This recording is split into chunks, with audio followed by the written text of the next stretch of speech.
कहानी की शुरुआत होती है दूसरे विश्व युद्ध के समय में, जहां हेनरिक नाम का एक नाज़ी सिपाही अपनी जान बचाकर भाग रहा था। उसे पकड़ने वाले कोई और नहीं बल्कि उसके अपने साथी थे। हेनरिक उनका सबसे बहादुर सोल्जर हुआ करता था, लेकिन अब उस पर गद्दारी का इल्जाम लग चुका था। वॉन नाम का एक बेहतरीन जनरल उसे कुत्तों की तरह ढूंढ रहा था। आखिरकार हेनरिक पकड़ा गया और वॉन ने कहा कि हेनरिक युद्ध का मैदान छोड़कर भाग गया था, इसीलिए उसे सजा दी जाएगी। लेकिन असल में हेनरिक हजारों मासूमों की जान नहीं लेना चाहता था, इसीलिए वो भागा था। अब वॉन ने अपने असिस्टेंट डॉफलर को उसे फांसी देने का हुक्म दिया और ये लोग हेनरिक को मरने के लिए छोड़ आए। अपनी आखिरी सांसें लेते हुए हेनरिक को अपनी बेटी और पत्नी की झलक दिखाई दी और अचानक एल्सा नाम की एक लड़की ने उसकी जान बचाई। कुछ घंटों बाद हेनरिक की आंख खुली तो एल्सा और उसके भाई पॉल ने उसका इलाज किया। पॉल की दिमागी हालत कुछ ठीक नहीं थी। खैर, उधर वॉन इस शहर में लोवेंस्टीन परिवार को ढूंढने पहुंच गया। रॉबर्ट नाम के ऑफिसर ने उसे बताया कि उस परिवार का घर तो जला दिया गया है, लेकिन वॉन ने इस खंडर में भी छानबीन करने का फैसला किया कि कुछ सुराग तो जरूर मिलेगा। पर रॉबर्ट थोड़ा घबराने लगा। असल में वो और उसकी पत्नी सोंजा इस घर के बारे में कुछ जानते थे। उधर हेनरिक ने एल्सा से पूछा कि उसने उसे क्यों बचाया, तो एल्सा ने कहा कि नाज़ी फौजियों ने उसके पिता को मार डाला और इसीलिए वो नाज़ियों से नफरत करती है। आज उसे मौका मिला तो उसने एक आदमी को नाज़ियों से बचा लिया। फिर अगली सुबह वॉन ने शहर के लोगों को लोवेंस्टीन परिवार का घर तोड़ने का हुक्म दिया। तब ये खुलासा होता है कि वॉन लोवेंस्टीन परिवार की कीमती सोने की ईंटें चुराना चाहता था। इधर हेनरिक ने एल्सा का शुक्रिया अदा करते हुए अलविदा कहा। तब एल्सा ने उससे कुछ मदद मांगी, पर हेनरिक ने कहा कि उसे जल्द से जल्द अपनी बेटी को ढूंढना है। असल में उसकी पत्नी और बेटी एक बम धमाके का शिकार हो गए थे, जिसमें उसकी पत्नी की तो मौत हो गई। अब हेनरिक निकलने ही वाला था कि अचानक वहाँ डॉफलर अपने नाज़ी सिपाहियों के साथ आ गया। उसके आदमी खाने के लिए एल्सा की मुर्गियां चुराने लगे तो गुस्से में एल्सा राइफल लेकर बाहर आ गई। उसकी बहादुरी देखकर डॉफलर खुश हुआ और उसके घर में घुस आया। एल्सा ने कहा कि वो अपने भाई के साथ रहती है, मगर डॉफलर को उस पर शक हो गया था। अचानक डॉफलर ने एल्सा का नेकलेस छीन लिया और जब एल्सा ने उस पर हमला किया तो डॉफलर उस पर जबरदस्ती करने लगा। वो एल्सा के साथ गलत काम करने ही वाला था कि अचानक हेनरिक ने फौजियों पर जानलेवा हमला कर दिया। बदकिस्मती से डॉफलर तो दुम दबाकर भाग निकला, लेकिन हेनरिक ने बचे हुए सभी सिपाहियों को मार गिराया। इसके बाद वो एल्सा और पॉल को लेकर तुरंत वहाँ से निकल पड़ा, क्योंकि वो जानता था कि डॉफलर वापस जरूर आएगा। जाने से पहले उन्होंने कुछ हथियार भी उठा लिए। उधर डॉफलर ने वापस लौटकर अपना इलाज करवाया और वॉन को खबर दे दी कि हेनरिक अब भी जिंदा है। अब उसने हेनरिक, एल्सा और पॉल को जान से मारने की कसम खा ली। उधर रात होने पर उन तीनों ने एक गुफा में रुकने का फैसला किया। सोने से पहले हेनरिक ने एल्सा को बताया कि उसने अपनी बेटी को सिर्फ पैदा होने के वक्त ही देखा था। अब उसे डर था कि उसकी बेटी उसे पहचान तक नहीं पाएगी। खैर, अगली सुबह एल्सा ने देखा कि पॉल तो वहाँ था ही नहीं। एल्सा और हेनरिक बेहद घबरा गए। असल में पॉल मासूमियत में अपनी गाय का ध्यान रखने के लिए वापस चला गया था,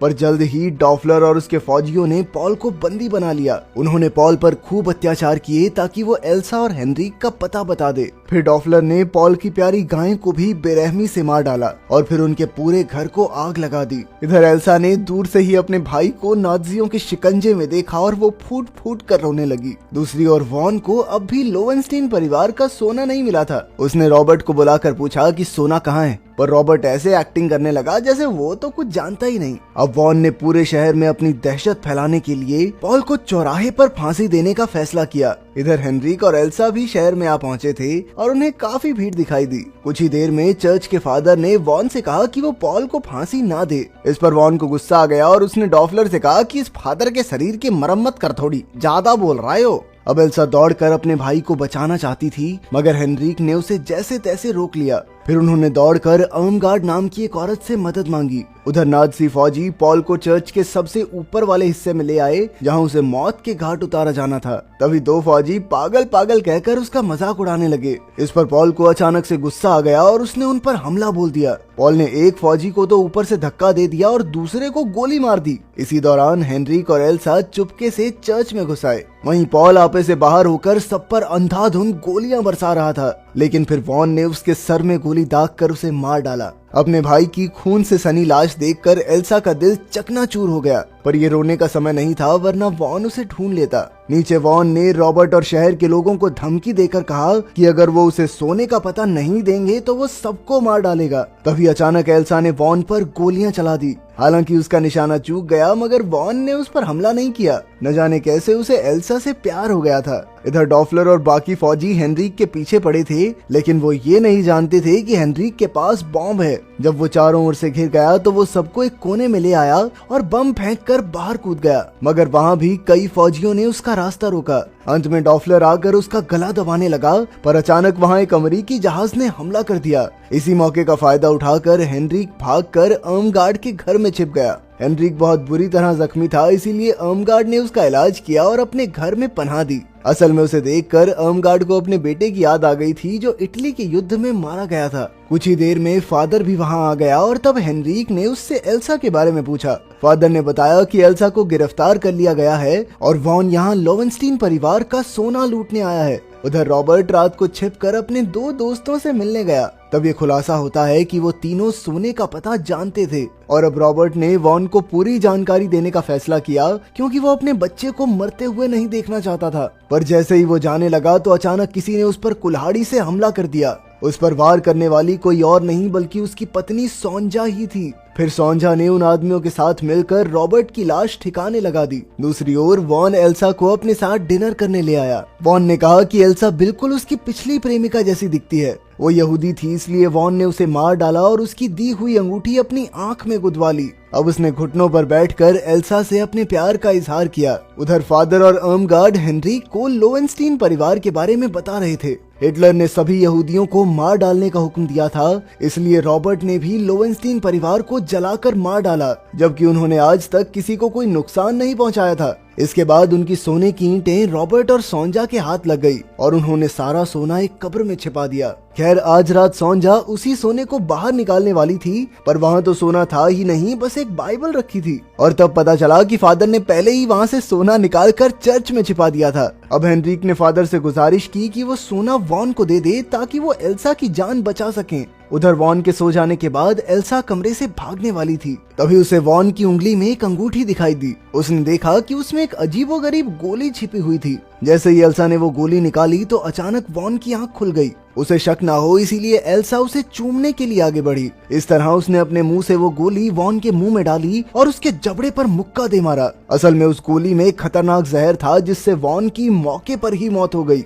दूसरी ओर सोंजा और उसके साथियों ने फादर को ढूंढ निकाला और उस पर कुल्हाड़ी से हमला कर दिया। इधर हेनरिक ने डॉफलर के घर जाकर कहा कि अगर वो एल्सा को रिहा कर देगा तो हेनरिक उसे सोने का पता बता देगा। जब डॉफलर ने ये सुना तो वो वॉन से मिलने उसके कमरे में गया, पर ये क्या, वॉन तो मरा हुआ था और एल्सा गायब थी। अब डॉफलर ने दिमाग चलाया और एक मामूली लड़की को नकली एल्सा बनाकर भेज दिया ताकि वो हेनरिक पर हमला कर सके। वहीं दूसरी ओर एल्सा छिपकर अर्मगार्ड के घर आ गई थी। जब उसे पता चला कि हेनरिक उसे बचाने के लिए गया है तो उसने हेनरिक की मदद करने का फैसला किया। तभी अर्मगार्ड ने उसे अपनी खास बंदूक दी। उधर सोंजा फादर को बंदी बनाकर उससे सोने का पता जानना चाहती थी। उसने फादर को बहुत पीटा। इसी तरह डॉफलर भी हेनरिक से पूछताछ कर रहा था। उसने तो हेनरिक को अपना खून भी दिया ताकि वो सोने का पता बताने से पहले मर ना जाए। फिर अगली सुबह फादर सोंजा को चर्च ले आया। सोंजा सोना मिलने के बाद फादर को मारने वाली थी, पर उसे क्या पता था कि फादर ने सोने के डब्बे में बॉम्ब लगा रखा था। जैसे ही डब्बा खुला, अचानक जोरदार विस्फोट हुआ जिसमें सोंजा के आदमी मारे गए।